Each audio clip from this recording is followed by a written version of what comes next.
One night, a reclusive billionaire CEO stumbles upon a missing child poster stapled to a street lamp, and freezes in shock when he realizes the little boy on the poster looks exactly like him. Victor Kane sat in the back seat of his sleek black town car, the city lights painting streaks of gold and white across the darkened windows. His day had been like any other, crammed with meetings, phone calls, and the suffocating weight of decisions that dictated the future of thousands of employees. To the outside world, he was a titan, a master of industry, a man who wielded power with the precision of a surgeon's scalpel. But in the silence of his car, the illusion cracked. His phone buzzed on the seat beside him. He ignored it, letting the device vibrate itself into stillness. For once, he didn't want to answer to anyone. His driver, accustomed to Victor's unspoken need for space, said nothing as the car rolled through the nearly empty streets of the city. It was late, too late for the usual cacophony of honking horns and bustling crowds. The world felt muted, and for the first time in weeks, Victor noticed the quiet. For some odd reason, he felt as though he needed a few minutes to enjoy the rare quietness. "Pull over here," he said abruptly. The driver raised his eyebrows in the rearview mirror but complied, easing the car to a stop by the curb.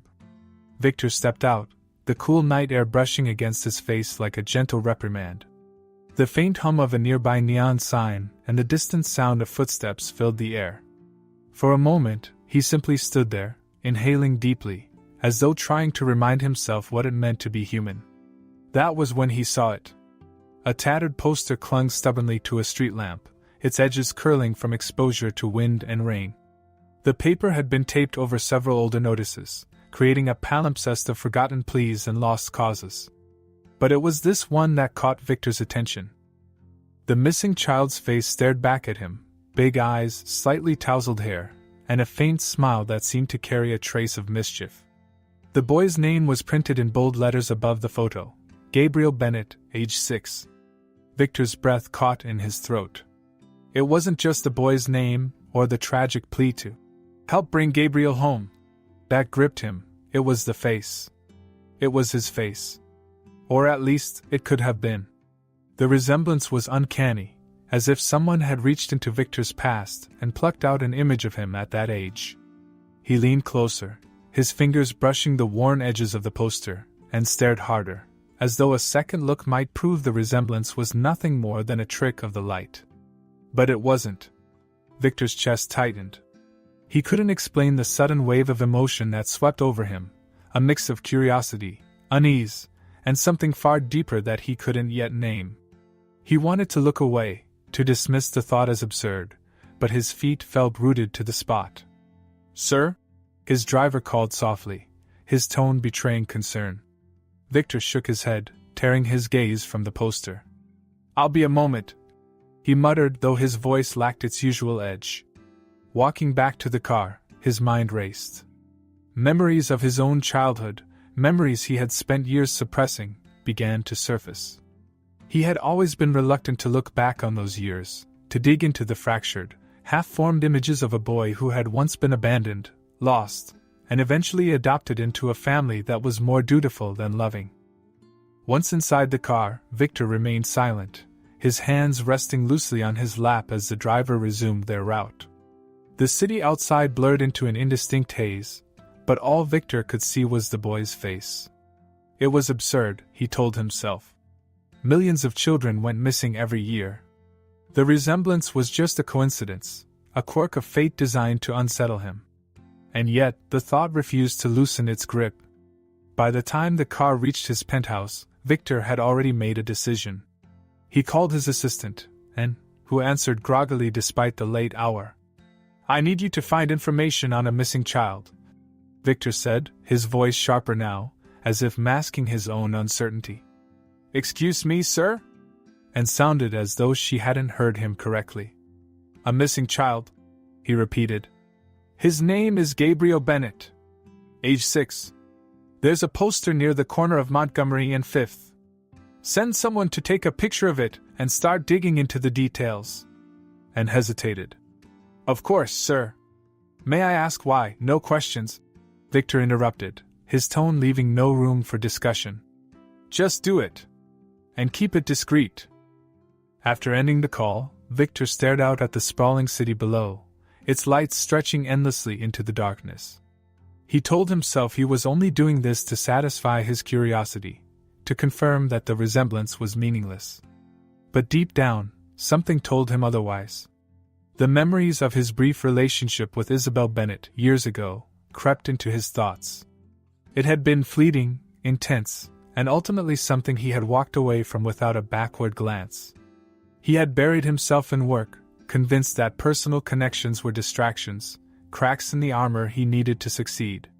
But now, staring out at the city, he wondered if those cracks were starting to widen.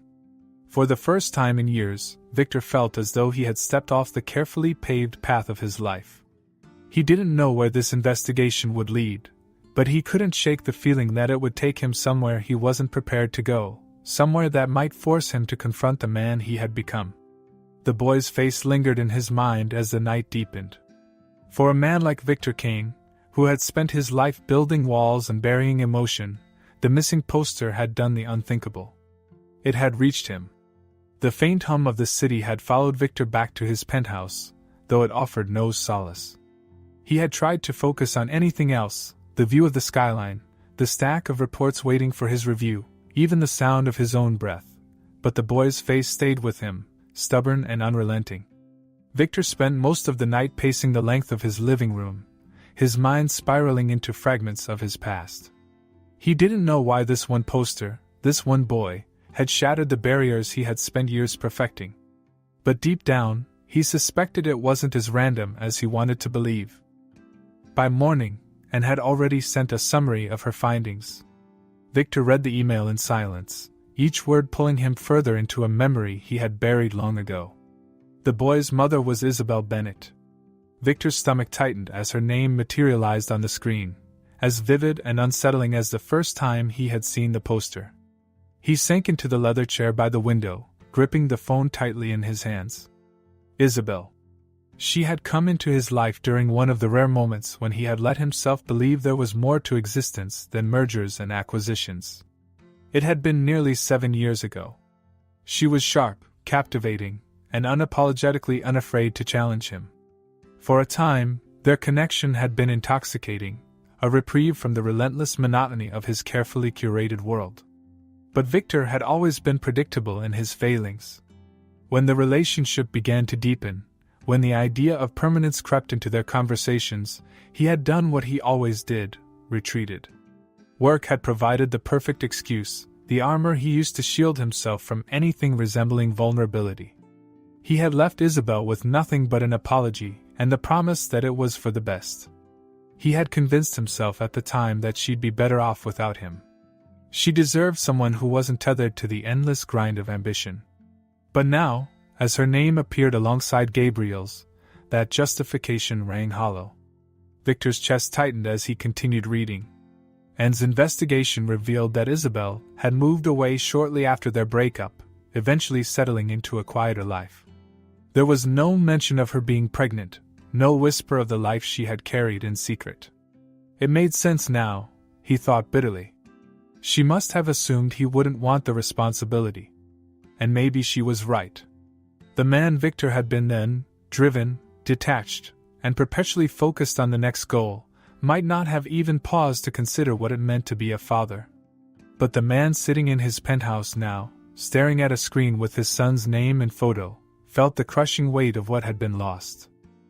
Victor picked up his phone and called Anne. "I need you to dig deeper," he said, his voice sharp but steady.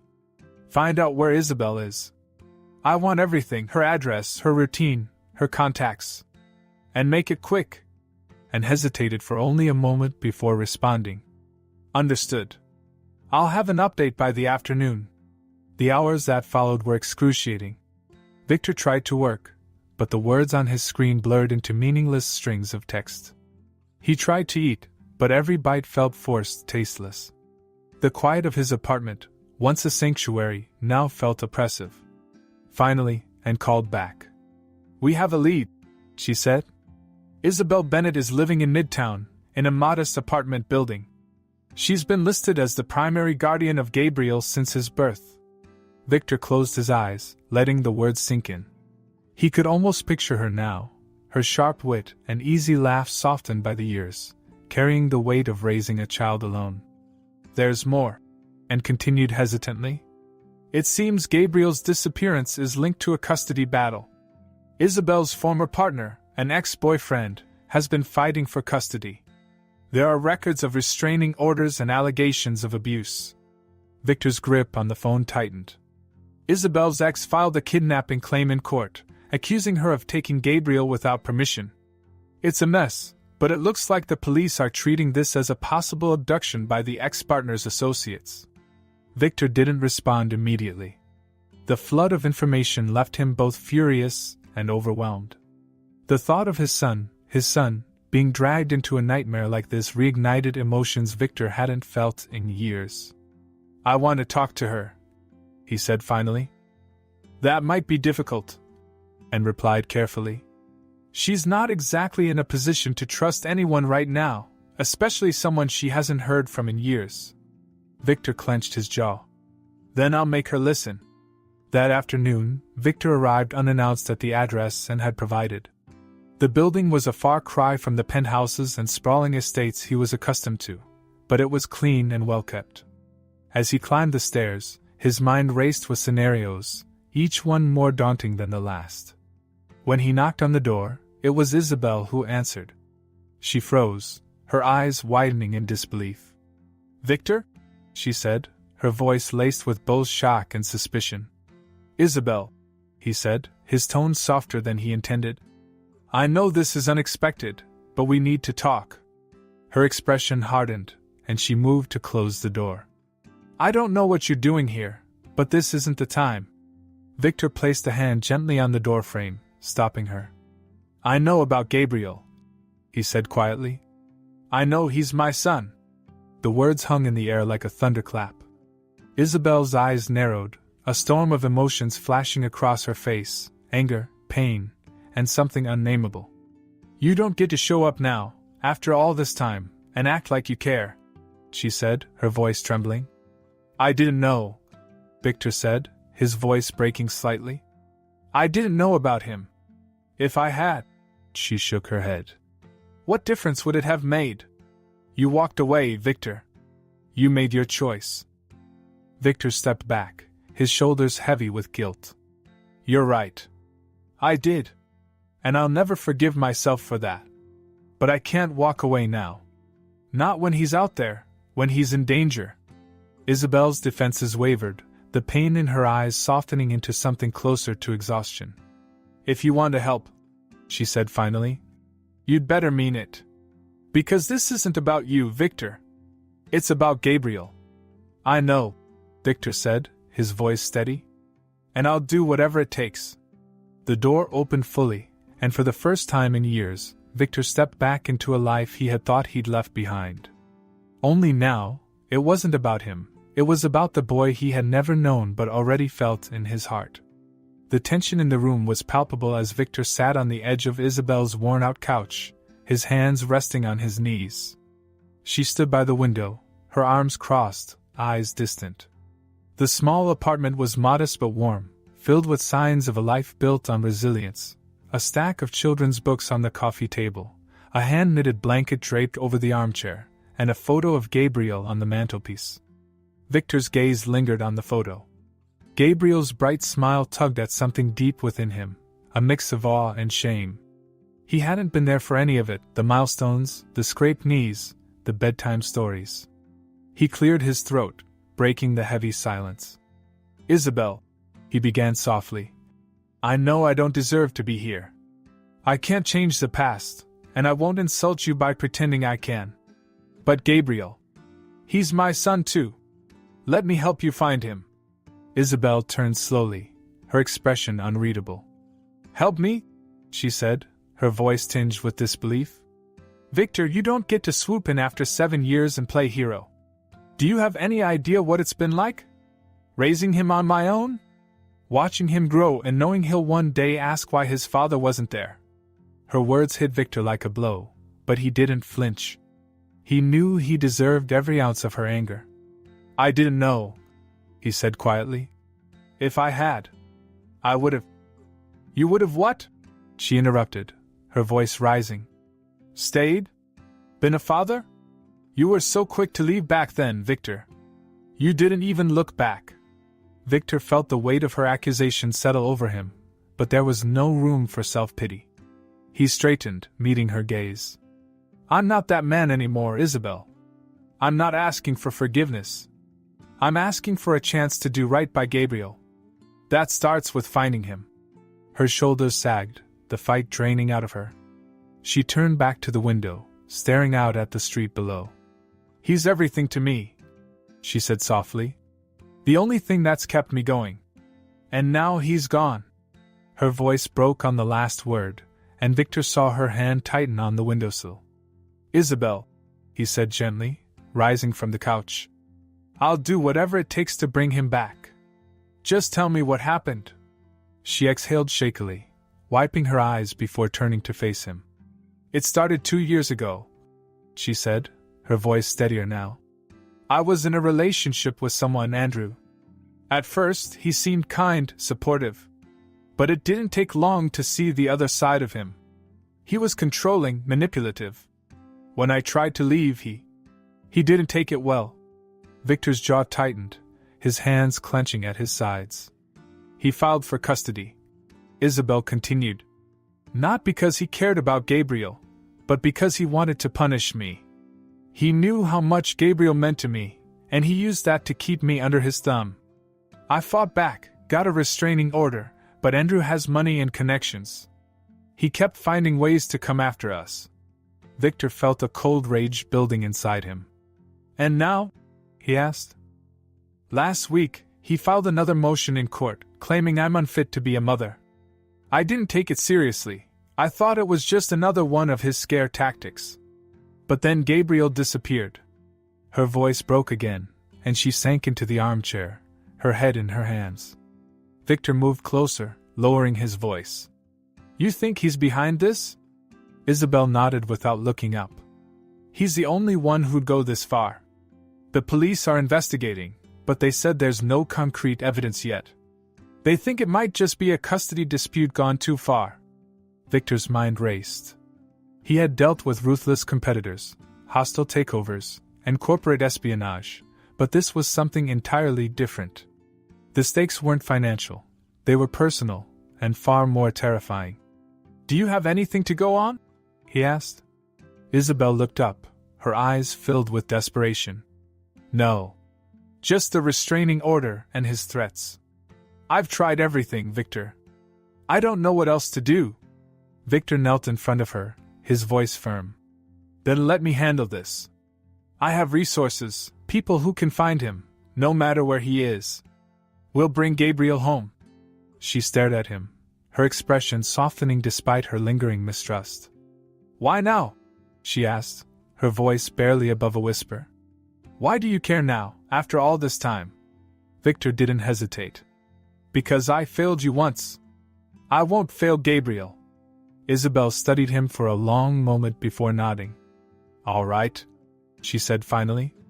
But this isn't just about money or power, Victor. If you're in, you're all in. Gabriel deserves that. I am, he said, his voice resolute. I promise. For the first time since their conversation began, Isabel's guarded demeanor seemed to soften. She nodded again, this time with a hint of hope in her eyes. They spent the next hour going over everything she knew, the timeline of events, Andrew's behavior, and the gaps in the police investigation. Victor took meticulous notes, his mind already mapping out a strategy. I'll get my team on this immediately, he said as he stood to leave. If Andrew's behind this, we'll find him. And we'll bring Gabriel back. Isabel walked him to the door, her arms crossed protectively over her chest. Victor, she said as he stepped out into the hallway. He turned, his expression unreadable. Don't make promises you can't keep, she said softly. Her words lingered as Victor left the building, the weight of her trust pressing heavily on his shoulders. For the first time in years, he felt something more than ambition driving him. It was a responsibility he had never shouldered before, but one he was determined not to fail. As he climbed into his car, he pulled out his phone and made a call. "And," he said, "I need you to assemble the best team we have, investigators, security experts, everyone. Spare no expense. We're finding my son." There was a pause on the other end of the line before and replied, "Understood, sir. I'll get started right away." Victor ended the call and stared out the window as the car merged into traffic. The city blurred past him, but his mind was razor sharp. For years, he had built an empire, driven by a relentless need to prove himself. But now, for the first time, he had something real to fight for.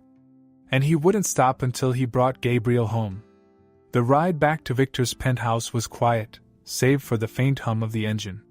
He stared out at the city, its lights smearing across the glass like blurred memories. Isabel's words lingered in his mind. "Don't make promises you can't keep." He had made many promises in his life, some fulfilled, others abandoned, but this one carried a weight unlike any other. This wasn't about contracts or profits. This was about Gabriel, a boy he had never met but already felt tethered to in a way he couldn't explain. When Victor arrived home, his assistant, and was waiting for him in the living room, a tablet in hand and a grim expression on her face. "I've pulled together the team," she said without preamble. "We're already analyzing Andrew's financials, communication records, and known associates. If he's behind Gabriel's disappearance, we'll find him." Victor nodded, but his thoughts were elsewhere. He had always been a man of action, someone who controlled every variable to achieve his goals. But now, with Gabriel's safety on the line, he felt an uncharacteristic sense of powerlessness. "Let me know the moment there's a lead," he said, his voice clipped, and hesitated. "There's something else," she said, swiping across her tablet. "We found a video. It was posted by a neighbor of Isabel's, a birthday party for Gabriel, just a week before he went missing. I thought you might want to see it." Victor's chest tightened. He took the tablet and pressed play. The screen filled with the image of a small backyard, cluttered with balloons and a lopsided cake. In the center of it all was Gabriel, wearing a paper crown too big for his head and laughing as he tried to blow out the candles. The sound of his laughter, bright, unguarded, pierced through Victor's defenses. For a moment, he could do nothing but stare. And cleared her throat softly. "I'll leave you to it," she said, retreating to give him privacy. Victor replayed the video, his hand trembling slightly as he held the tablet. Gabriel's movements, his expressions, even the way he tilted his head when he smiled, it was uncanny. The boy was a mirror of Victor's younger self, a version of him untouched by the weight of ambition and loss. Watching Gabriel, Victor felt a pang of something he hadn't allowed himself to feel in years: longing. Longing for connection, for meaning, for a chance to rewrite the mistakes of his past. The next morning, Victor returned to Isabel's apartment. She opened the door with a wary expression, but he noticed a faint trace of exhaustion around her eyes. "Any news?" she asked, her voice tinged with both hope and fear. "Not yet," Victor admitted, stepping inside. "But I wanted to show you something." He pulled out his phone and played the birthday video. Isabel's hand flew to her mouth as tears welled in her eyes. "That was his favorite day," she said, her voice trembling. "He talked about it for days afterward. He couldn't stop smiling." Victor hesitated before speaking. "Isabel, I watched that video last night, and I realized something. I've been looking at this from a distance, like it's just another problem to solve. But it's not. It's personal. Gabriel isn't just a name or a face on a poster. He's my son." The words felt strange but right, as though saying them out loud made them true in a way they hadn't been before.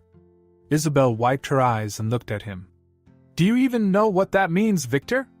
To be a father? It's not just showing up when things get hard.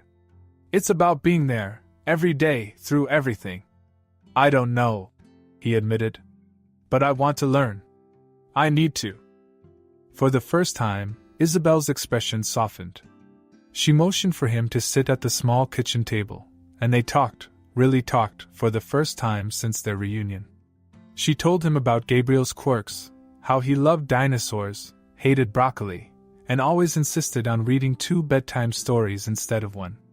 Victor listened, absorbing every detail as though committing them to memory. In turn, he shared pieces of his own childhood, fragments of a life marked by abandonment and isolation. He spoke of his adoption, his struggles to find belonging, and the walls he had built to protect himself.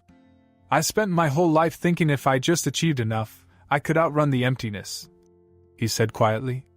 "But sitting here, I realize that emptiness isn't something you outrun. It's something you fill." Isabel's gaze softened further.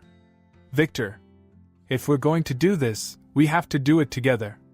Gabriel needs both of us, not just to find him but to be there for him afterward. Can you promise me that?" Victor met her eyes, his expression earnest. "I promise." The following days were a whirlwind of activity. Victor threw himself into the search for Gabriel with a focus and determination that rivaled any corporate deal he had ever pursued. His investigators uncovered new leads.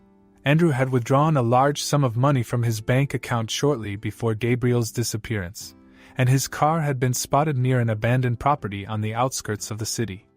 Through it all, Victor and Isabel grew closer. They worked late into the night, reviewing evidence and following up on tips.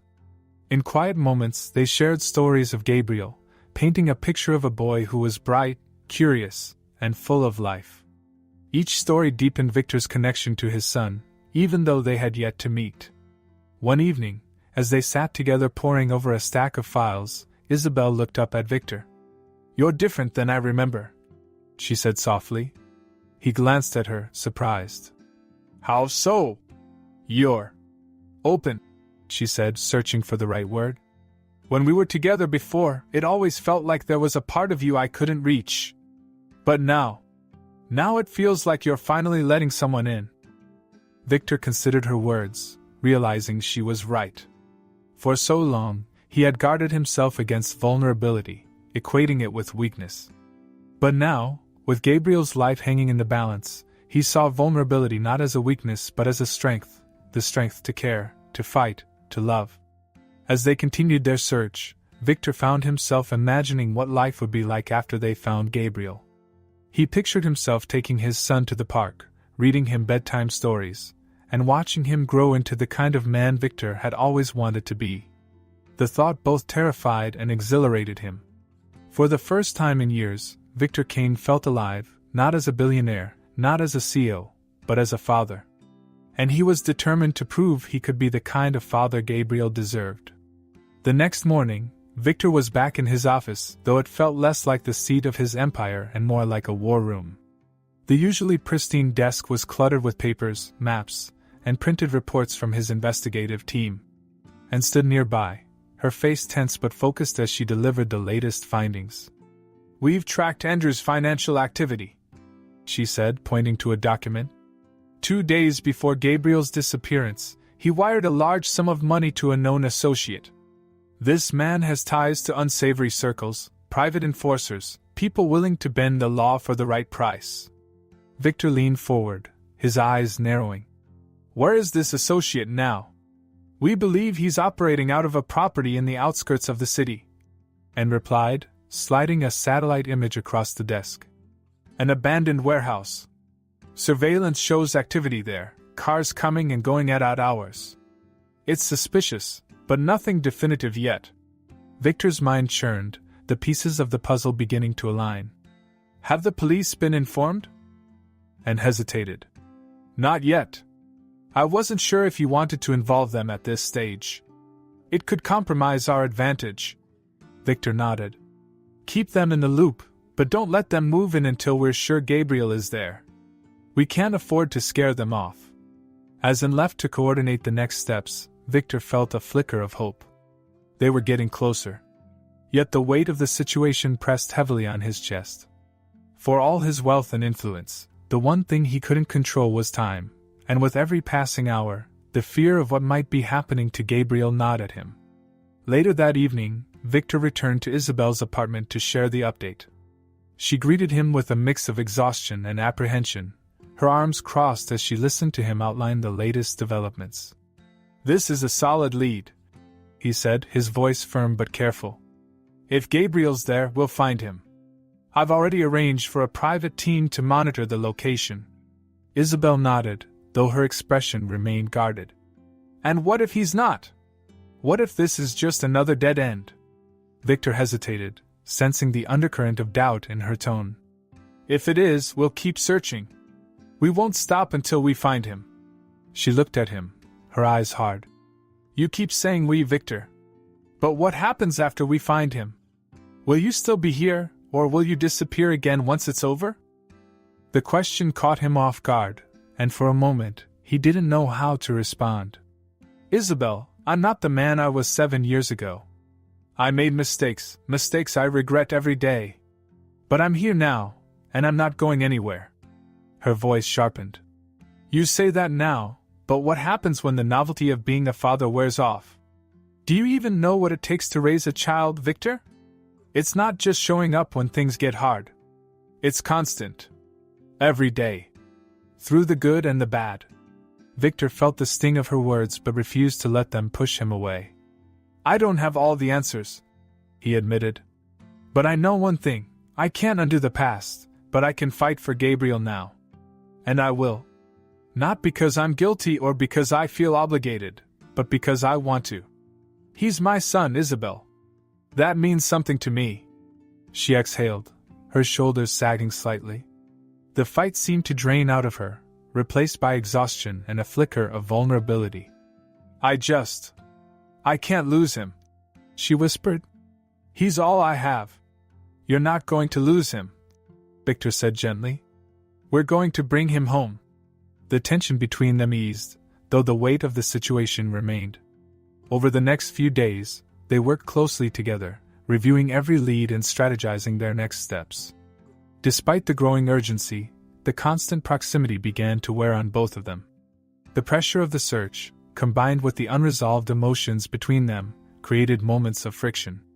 One evening, as they sat at the table, poring over yet another report, Isabel snapped. You keep looking at this like it's a business deal, she said, slamming the folder shut. Like it's something you can solve with money and strategy. But this isn't one of your boardroom battles, Victor. This is our son's life. Victor's temper flared. Do you think I don't know that?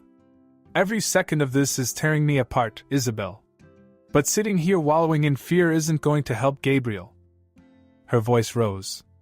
And what happens when you can't fix it, Victor? What happens when money and power aren't enough? The question struck a nerve, and Victor stood abruptly, his chair scraping against the floor. Then I'll have failed at the only thing that's ever mattered, he said, his voice tight with emotion. I've spent my entire life avoiding failure, building walls, pushing people away. And for what? To stand here now, knowing that I might not be enough to save my own son? Isabel's anger faltered, replaced by a glimmer of something softer. Victor. He turned away, his hands gripping the edge of the table as he tried to steady himself. I don't know how to do this, he admitted, his voice barely above a whisper. I've never known how to love without ruining it. But I want to. For Gabriel. For you. I don't want to fail him. The rawness in his voice silenced the room. Isabel watched him, her expression softening further. For all his wealth and power, Victor Kane looked like a man stripped bare, vulnerable in a way she had never seen before. She stood slowly and placed a hand on his shoulder. You're not going to fail, she said quietly. But you have to let go of the idea that you have to do this alone. We're in this together, Victor. All of it. He turned to her, the tension in his posture easing slightly. Thank you, he said, his voice filled with gratitude. Their fragile alliance solidified in that moment, built not on convenience or circumstance but on shared hope and determination. As they prepared for the next steps, Victor felt a renewed sense of purpose. This wasn't just about finding Gabriel, it was about proving to himself, to Isabel, and to his son that he could be the man they needed him to be. The pieces of the puzzle were coming together, and while the road ahead was uncertain, one thing was clear: Victor Kane would stop at nothing to bring his son home. The late-night meeting in Victor's penthouse was charged with nervous energy.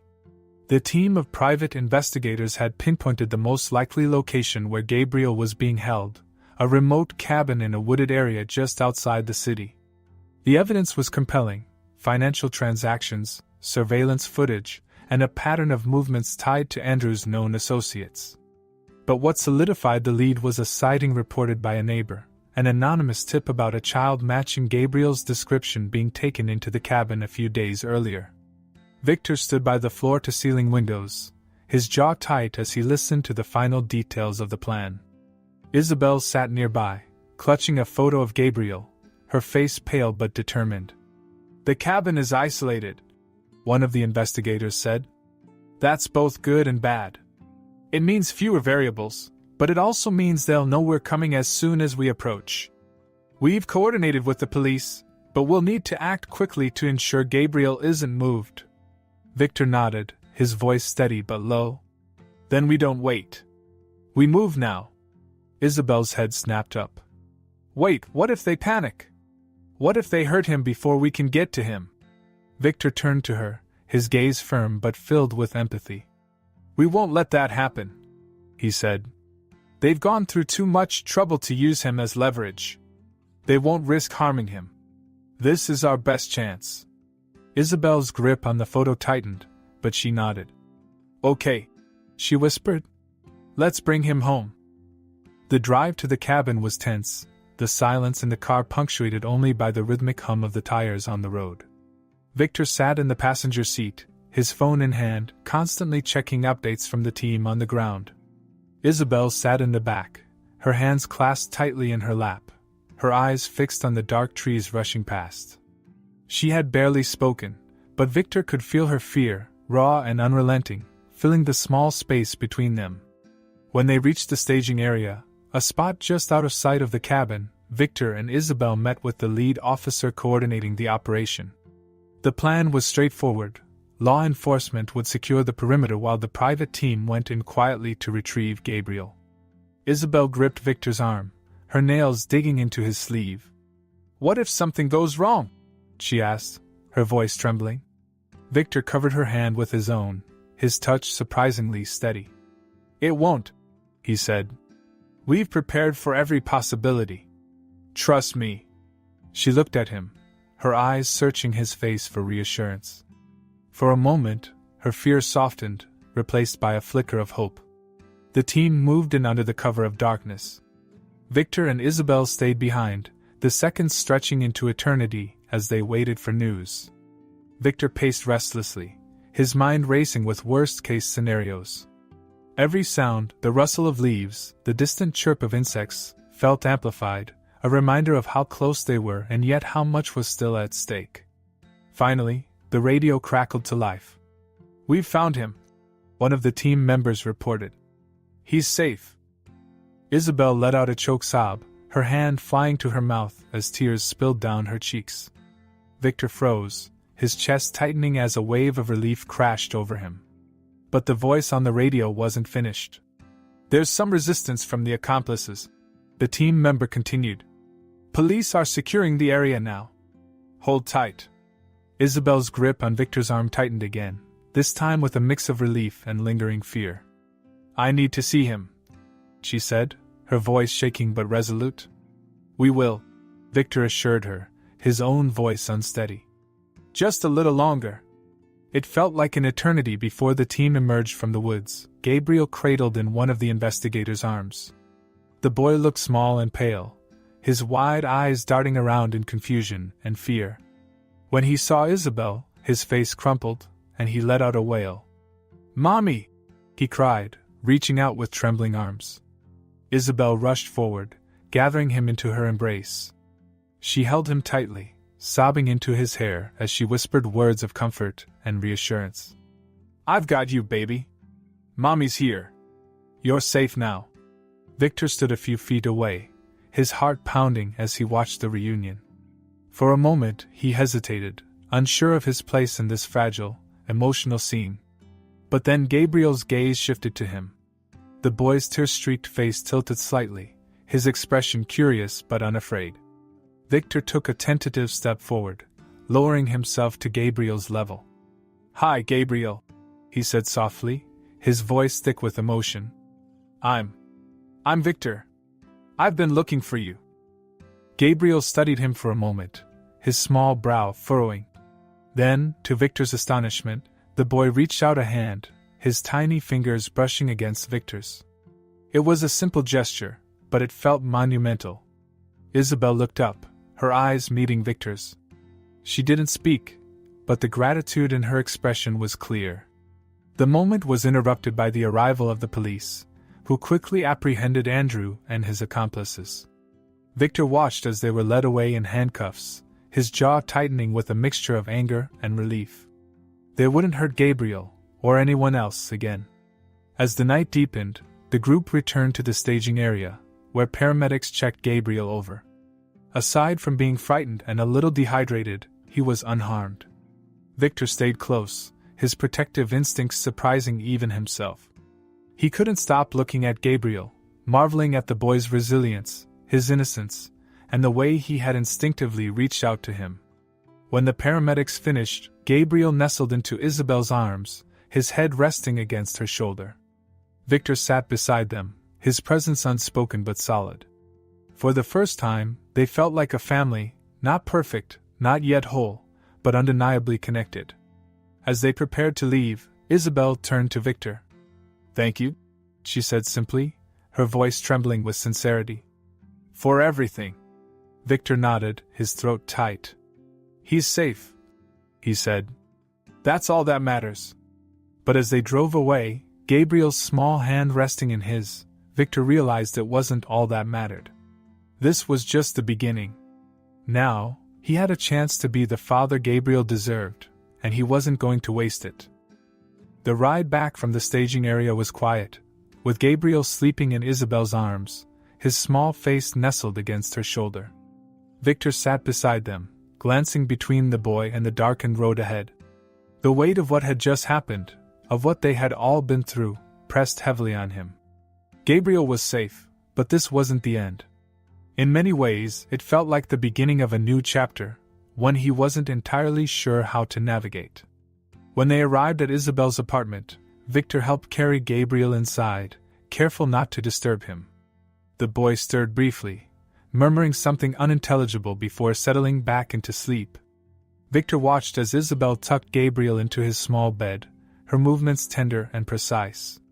It was a scene so intimate that Victor hesitated at the doorway, unsure if he belonged. Isabel turned to him once Gabriel was settled, her expression a mix of exhaustion and gratitude. "Thank you," she said softly, her voice barely audible over the hum of the heater. "For everything. I couldn't have done this without you." Victor shook his head. "You would have found him," he said. "With or without me. You never gave up." Her gaze softened, and for a moment, the tension that had defined so much of their recent interactions seemed to dissipate. "But you were there," she said. "And that means something." Victor nodded, his throat tight. He wanted to say more, to express the swirl of emotions he was feeling, but the words wouldn't come. Instead, he offered her a small, uncertain smile before stepping back toward the living room. That night, he stayed on the couch, unable to leave. Sleep came in brief, fitful stretches, broken by the sound of Gabriel stirring in the next room or Isabel moving quietly through the apartment. In the stillness of the early morning, Victor stared at the ceiling, the enormity of what lay ahead settling over him. He had helped bring Gabriel home, but now came the harder part, being a father. The next few days were a blur of adjustments. Gabriel, still recovering from the ordeal, clung to Isabel, rarely letting her out of his sight. Victor stayed close but gave the boy space, unsure of how to approach him without overwhelming him. It wasn't until the third evening, when Victor was sitting at the small kitchen table, flipping through one of Gabriel's dinosaur books, that the boy spoke to him directly. "Do you like dinosaurs?" Gabriel asked, his voice tentative but curious. Victor looked up, startled but pleased. He smiled, holding up the book. "I think they're pretty amazing," he said. "Do you have a favorite?" Gabriel hesitated, then climbed into the chair beside Victor. "The T-Rex," he said, pointing to a page. "It's the king." Victor nodded, his smile widening. "The king of the dinosaurs. That's a good choice." From that moment, a tentative bond began to form. It was slow and unsteady, built on small moments like reading together, playing with Gabriel's toy cars, and listening to him excitedly explain the differences between a stegosaurus and a triceratops. Victor found himself looking forward to these interactions, each one a tiny step towards something deeper.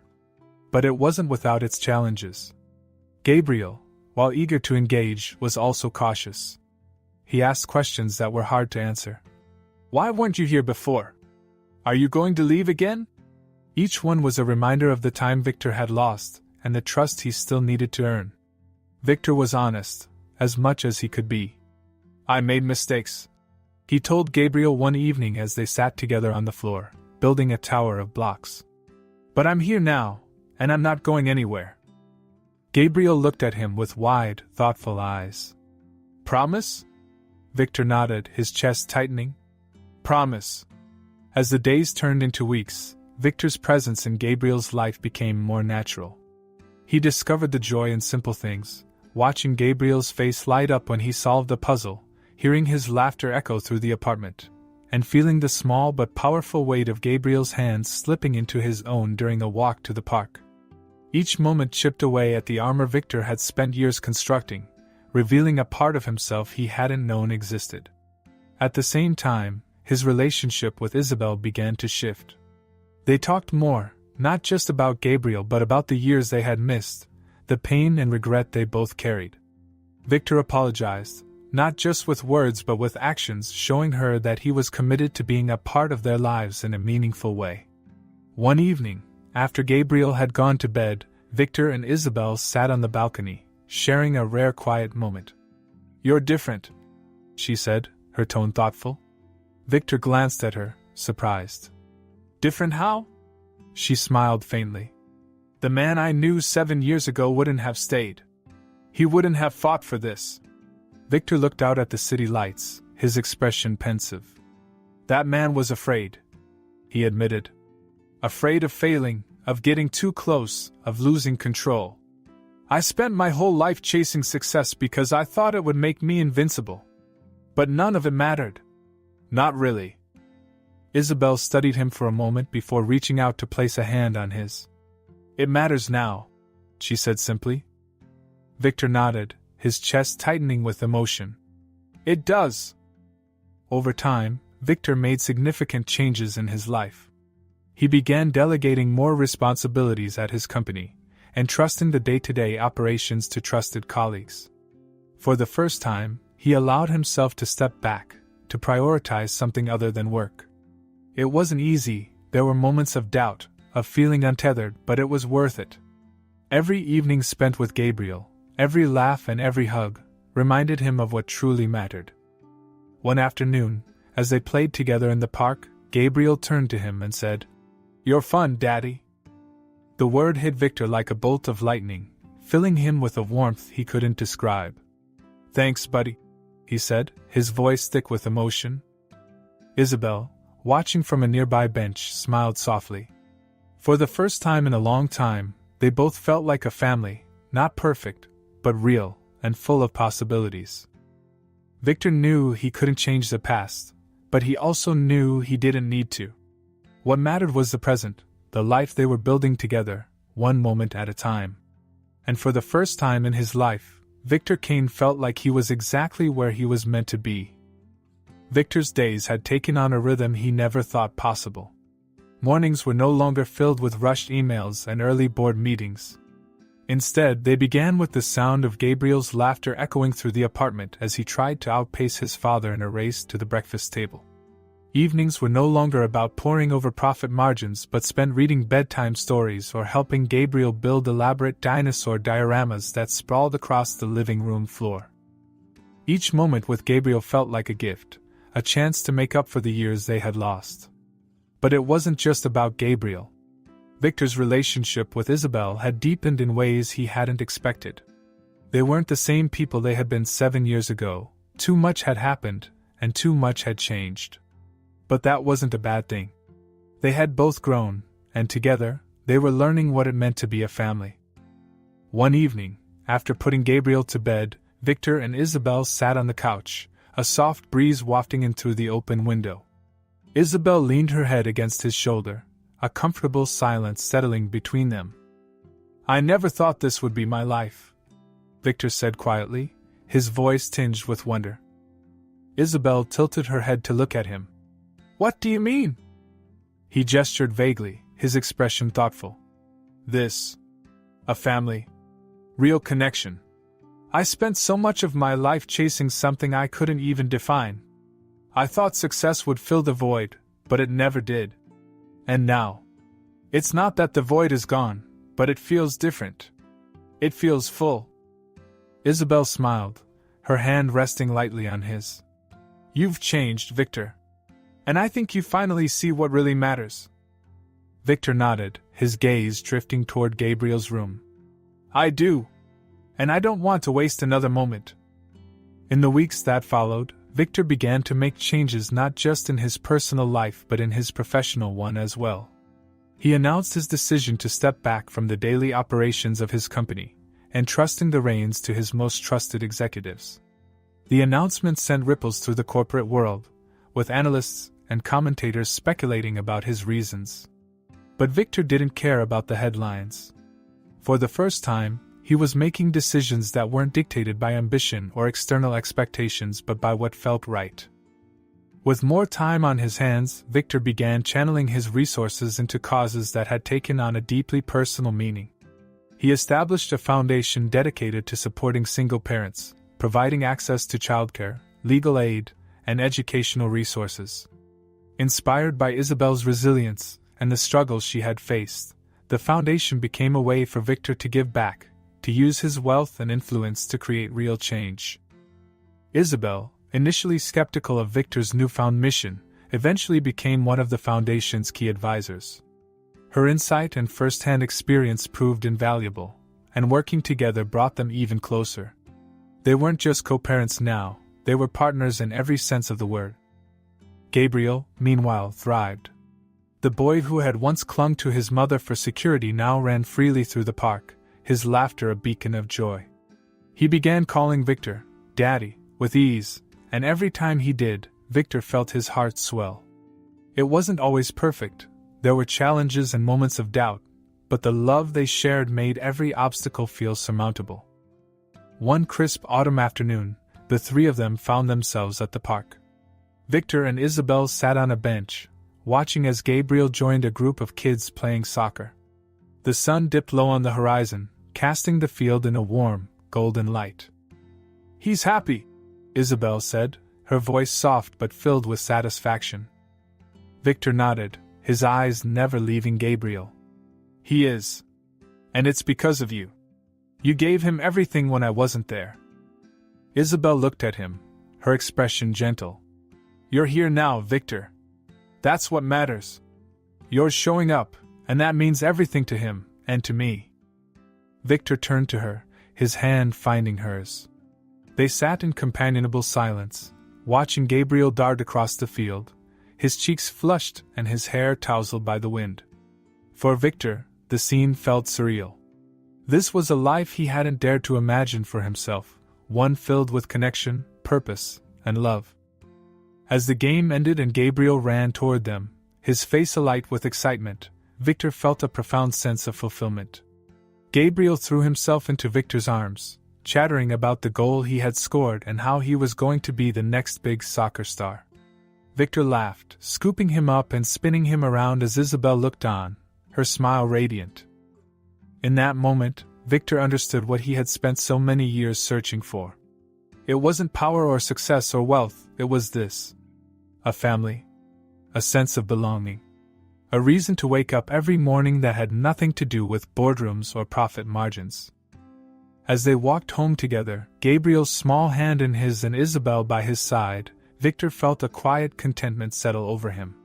For the first time in his life, he wasn't running from something or chasing after something else. He was exactly where he wanted to be.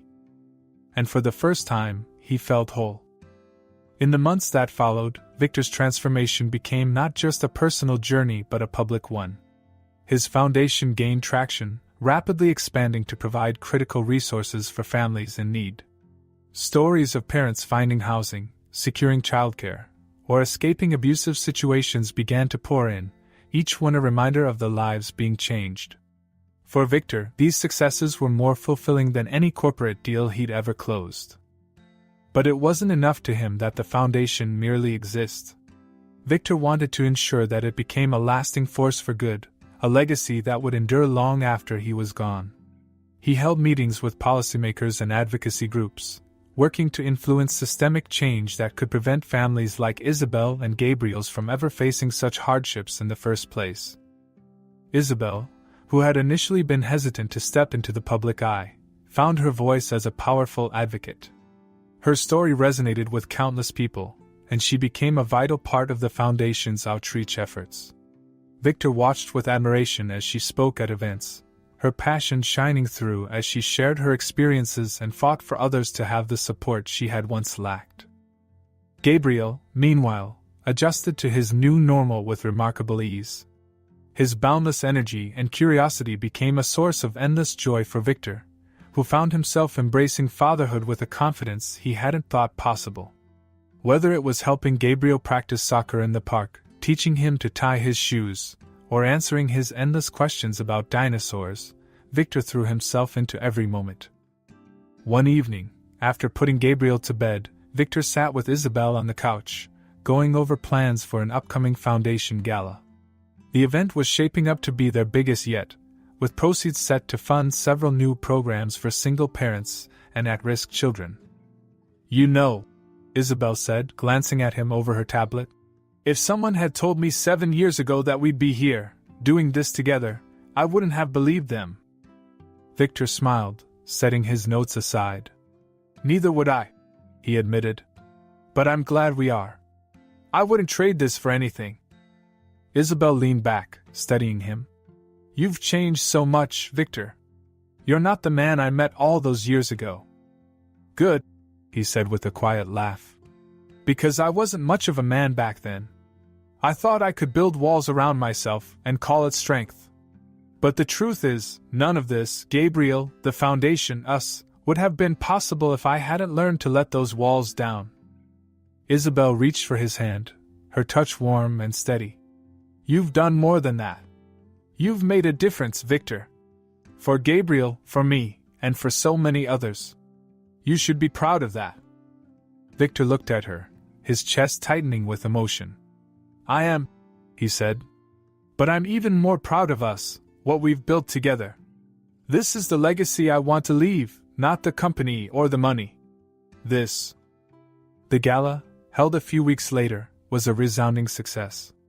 As Victor stood on the stage, addressing the crowd of donors, advocates, and families, he felt a profound sense of purpose. He spoke not as a billionaire CEO but as a father, a partner, and a man who had found meaning in the connections he had once avoided. After his speech, as the crowd applauded, Victor stepped off the stage and found Isabel and Gabriel waiting for him. Gabriel beamed, clutching a small dinosaur toy he had insisted on bringing to the event. Victor scooped him up, holding him close as Isabel smiled beside them. In that moment, surrounded by the people he loved and the cause he believed in, Victor felt an unshakable sense of peace. He had spent so much of his life chasing an idea of success that had left him hollow, but now, he understood what true success looked like. It was here, in the faces of his family, in the lives he had touched, and in the legacy he was building. As they left the gala that night, Gabriel's small hand once again nestled in his. Victor looked up at the stars and smiled. For the first time in his life, he wasn't looking for more. He had everything he needed. And it was enough. As the sun sets on Victor's journey, his story reminds us all of the incredible power of love, redemption, and second chances. From a life consumed by wealth and ambition to one filled with meaning, family, and purpose, Victor's transformation shows that it's never too late to rewrite your story and prioritize what truly matters. If this story moved you, don't forget to like, comment, and share your thoughts below. What would you do if faced with a life-altering revelation like Victor's? Let us know in the comments. We'd love to hear your perspective. And if you haven't already, hit that subscribe button and turn on notifications so you don't miss out on more inspiring stories like this one. Thank you for watching, and we'll see you in the next video.